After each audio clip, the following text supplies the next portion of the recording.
সাথে সাথে তার কুলাঙ্গার পুত্র বাংলাদেশের মানুষের সাথে বেইমানি করা জনাব তারেক রহমানকেও ছুঁড়ে ফেলবেন। জাতীয় গণতান্ত্রিক পার্টি জাগপা এর মুখপাত্র রাশেদ প্রধানকে গ্রেপ্তারের জন্য জোর প্রস্তুতি নিচ্ছে বিএনপি সরকার। এমন আলোচনা এখন রাজনৈতিক অঙ্গনে তুমুল আলোচনার জন্ম দিয়েছে। বিএনপির দাবি, তারেক রহমানকে নিয়ে রাশেদ প্রধানের মন্তব্য ছিল আপত্তিকর, রাজনৈতিক শিষ্টাচার বহির্ভূত এবং মানহানিকর। কিন্তু প্রশ্ন হলো, বিএনপি কেন এত কঠোর অবস্থান নিচ্ছে? এটি কি তাদের রাজনৈতিকভাবে লাভবান করবে, নাকি উল্টো নিজেদের দুর্বলতা প্রকাশ করবে? দর্শক, আজকের ভিডিওতে আমরা যুক্তি ও তথ্যের ভিত্তিতে বিশ্লেষণ করার চেষ্টা করব রাশেদ প্রধান কি সত্যি গ্রেপ্তার হতে চলেছেন, আর যদি হন তাহলে কে কতটুকু লাভবান হবে, এবং বিএনপি কি ডাবল স্ট্যান্ডার্ডের পথে হাঁটছে। প্রথমেই জেনে নেই কী বলেছিলেন রাশেদ প্রধান। তার বক্তব্যের এক পর্যায়ে তিনি বাংলাদেশের প্রধানমন্ত্রী তারেক রহমানকে কুলাঙ্গার এবং লন্ডন ফেরত মুফতি বলে তীব্র আক্রমণ করেন। এরপরই বিএনপি ও তাদের অঙ্গ সংগঠনগুলোতে তীব্র প্রতিক্রিয়া দেখা যায়। ছাত্রদল, যুবদল, স্বেচ্ছাসেবক দলসহ বিএনপির বিভিন্ন সংগঠন রাশেদ প্রধানের গ্রেপ্তারের দাবি তুলে। রাজনৈতিক সূত্র বলছে, গ্রেপ্তারের প্রক্রিয়াও নাকি ইতোমধ্যে শুরু হয়েছে। এখানেই উঠেছে বড় প্রশ্ন, যে বিএনপি একসময় আওয়ামী লীগের বিরুদ্ধে বাক স্বাধীনতা না থাকার অভিযোগ তুলত, আজ তারা কি একই পথে হাঁটছে?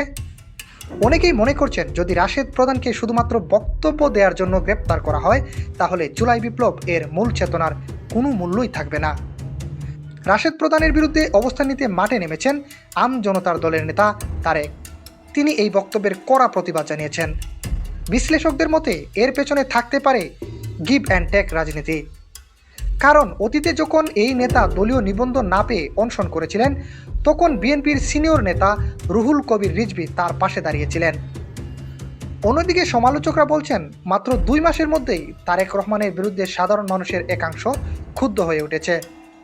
তাদের অভিযোগ, দেশের গুরুত্বপূর্ণ সমস্যাগুলোর সমাধান না করে তিনি অন্যদিকে মনোযোগ দিচ্ছেন। একদিকে জনগণকে জ্বালানি সাশ্রয়ের কথা বলা হচ্ছে, অন্যদিকে দলের ভেতরেই জ্বালানি সিন্ডিকেট নিয়ে কোনো দৃশ্যমান পদক্ষেপ নেই।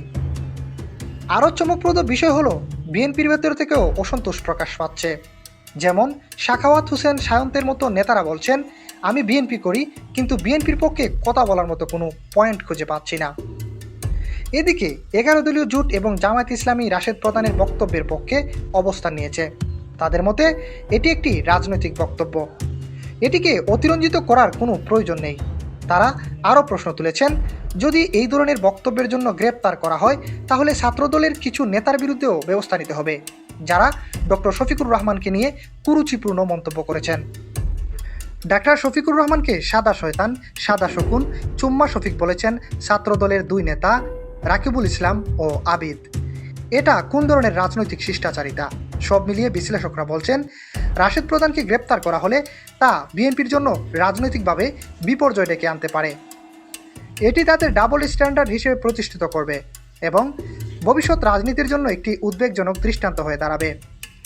অনেকেই মনে করছেন, এই ধরনের পদক্ষেপ অতীতের স্বৈরাচারী আওয়ামী শাসনের কথাই মনে করিয়ে দেয়। এম এ আহমদ, দৈনিক আমার জিহাদ।